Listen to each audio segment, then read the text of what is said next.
खेतों में काम करता, तब जाकर घर चलता था।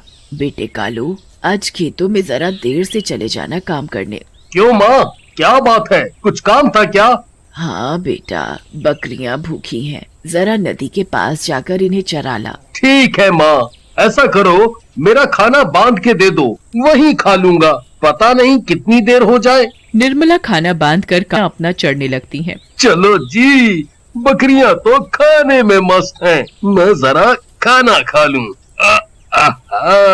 कालू खाना खा लेता है। खाना खाकर उसे बहुत तेज नींद आती है। पेड़ की ठंडी ठंडी छांव के नीचे वो लेट जाता है, पर घास चुभने की वजह से वो सो नहीं पाता।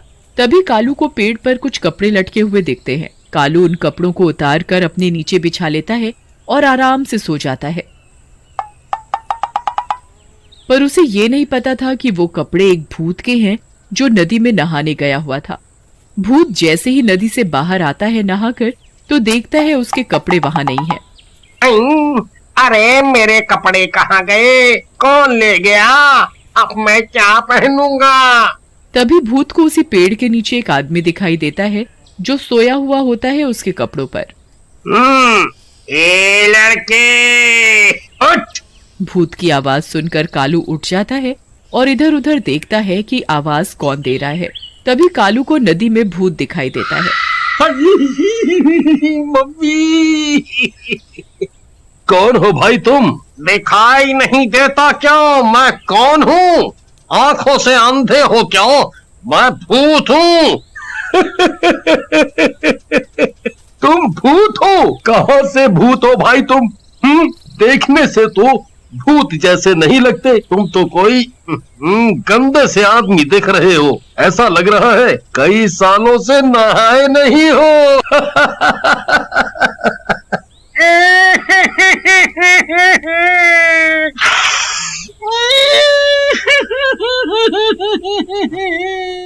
हाँ, मैं सच में भूत हूँ। अब मैं भूत जैसा नहीं दिखता तो मैं क्या करूँ?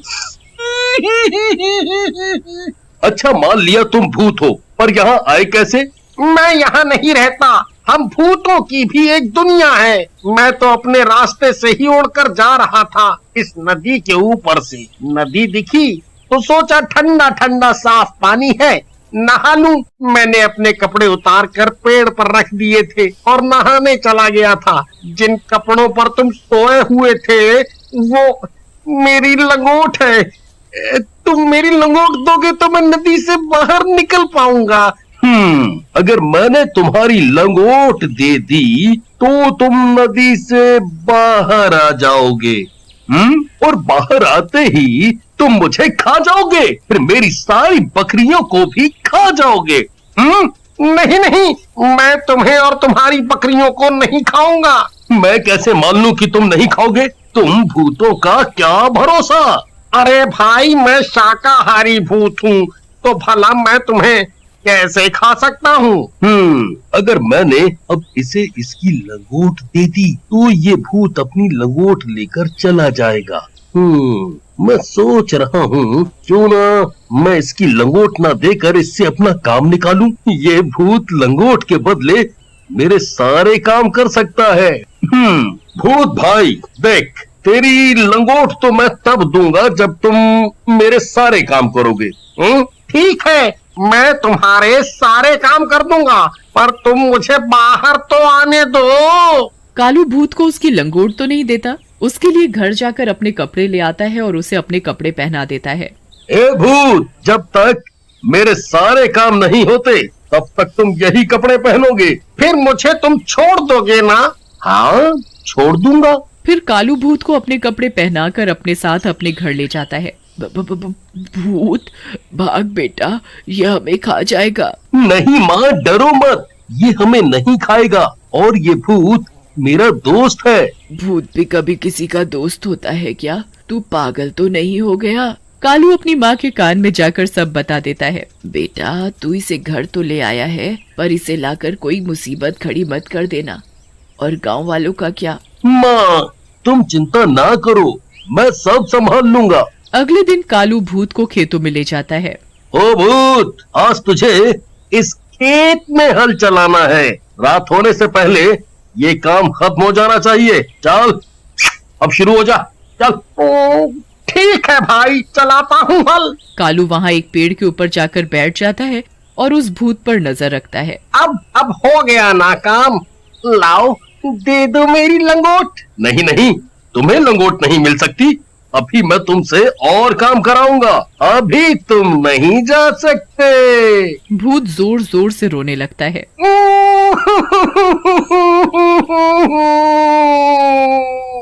भाई मेरी लंगोट दे दो। अगर मेरे भूत भाइयों को पता चला कि मेरी लंगोट एक साधारण आदमी ने ले ली है और वो मुझे इसके बदले काम करा रहा है, तो मेरी बड़ी बदनामी होगी।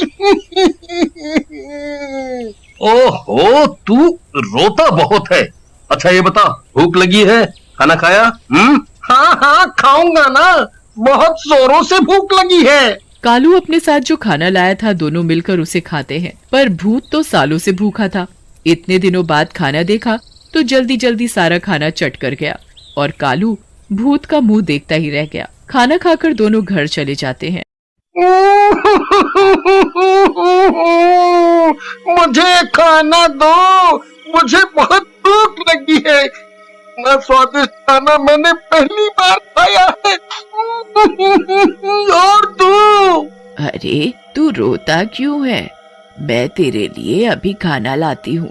माँ खाना बनाती है और भूत खाता ही जाता है, खाता ही जाता है, बस खाता ही जाता है। माँ खाना बनाते बनाते थक जाती है और घर का सारा राशन खत्म हो जाता है। और दो खाना। ओ भूत, अब कहाँ से दूं खाना?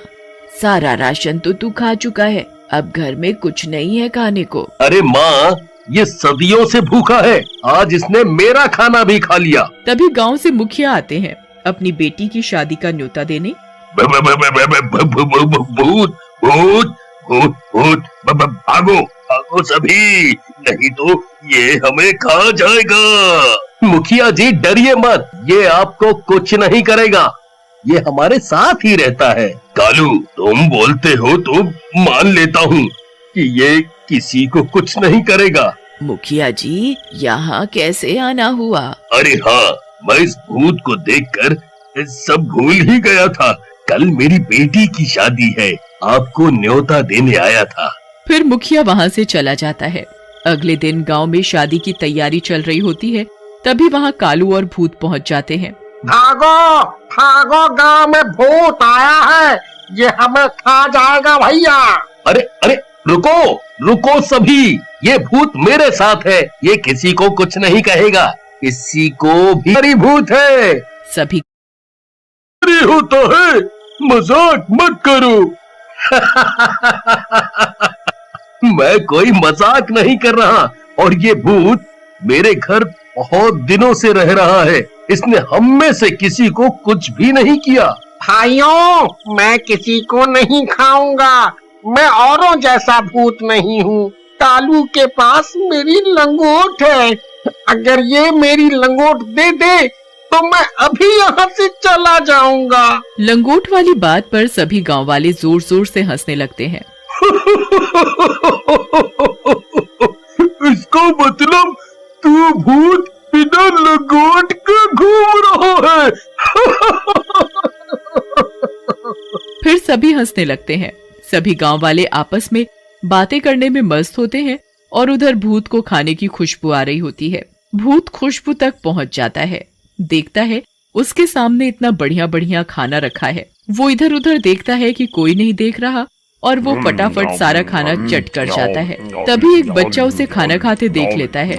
मुखिया जी, वो भूत ने शादी का सारा खाना खा लिया। हो, सत्यानाश हो इस भूत का।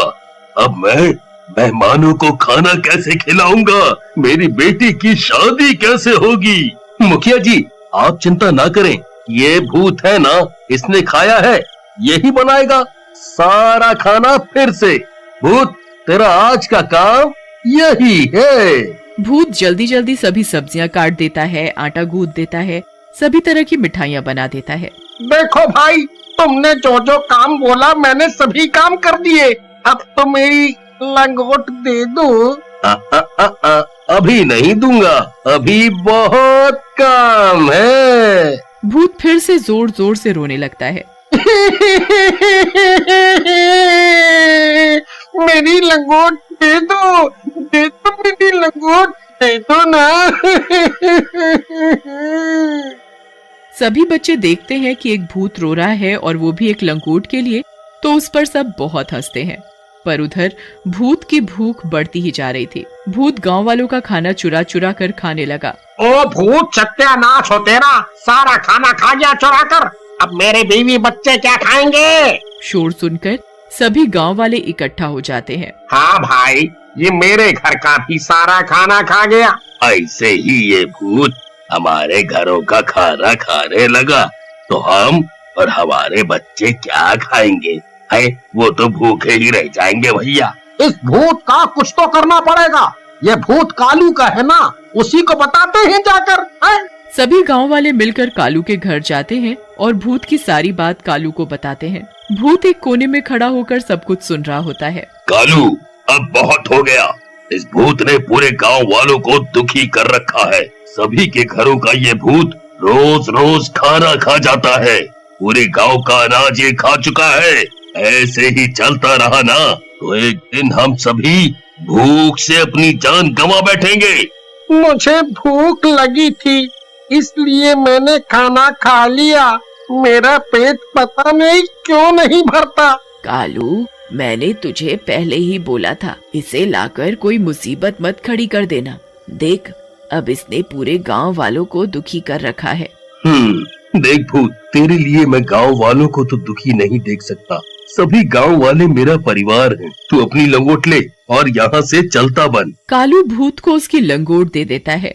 भूत लंगोट पाकर बहुत खुश हो जाता है। आप सभी की मुझे बहुत याद आएगी। आप लोग कभी भी मुझे याद करोगे तो मैं यहाँ आ जाऊंगा। अरे नहीं नहीं, हम तुझे कभी भी याद नहीं करेंगे। तू जा जा और इस गांव की तरफ कभी भी मुड़कर मत देखना। जा भैया जा।